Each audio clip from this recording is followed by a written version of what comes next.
ఏదున్నా రాహుల్ గాంధీ గారి నాయకత్వంలో కాంగ్రెస్ పార్టీని ఉంటా. ఎక్కడ కూడా కాంగ్రెస్ పార్టీని ఎవరిని మన ప్రభుత్వాన్ని విమర్శించలేదు.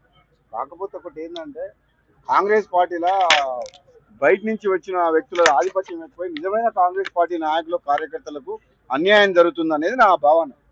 రెండోది, నిజంగా కాంగ్రెస్ పార్టీ ప్రజాపాలన వచ్చింది కదా, ప్రజాపాలన వచ్చినప్పుడు తెలంగాణ ఉద్యమకారులను కానీ కాంగ్రెస్ పార్టీ నాయకులను కానీ మొదటి నుంచి వచ్చిన వాళ్ళకు కూడా గౌరవం దక్కాలనేది ఈ ప్రభుత్వంలో వాళ్ళకు కూడా సముచిత గౌరవం కల్పించాలని చెప్పి నా భావన. మూడవది, ఇప్పుడు కూడా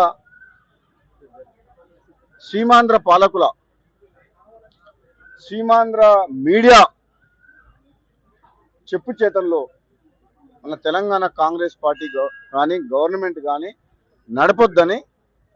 మన తెలంగాణ ఉద్యమం నడిచిందే తెలంగాణ ప్రజల ఆత్మగౌరవం కోసం.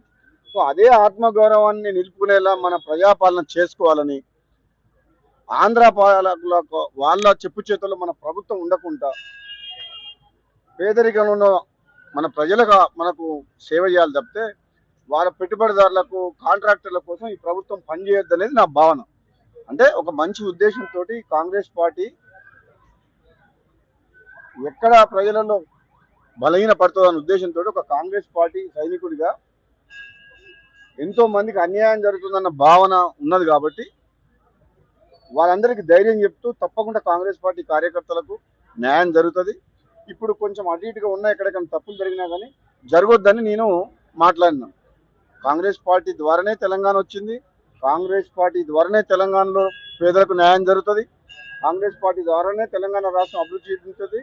ఇవన్నీ కూడా రాహుల్ గాంధీ గారి నాయకత్వంలోనే జరుగుతాయి. కాబట్టి బయట నుంచి వచ్చిన వ్యక్తులు, పదవులలో ఉన్నోళ్ళు నిజమైన కాంగ్రెస్ పార్టీ కార్యకర్తలకు, కాంగ్రెస్ పార్టీ నాయకులకు అన్యాయం చేయొద్దు. వాళ్ళ అవకాశం కోసం వాళ్ళు ఇతర పార్టీ నుంచి వచ్చిండ్రు, తప్పులేదు, వస్తే కాంగ్రెస్ పార్టీ బలోపేతం అవుతుంది.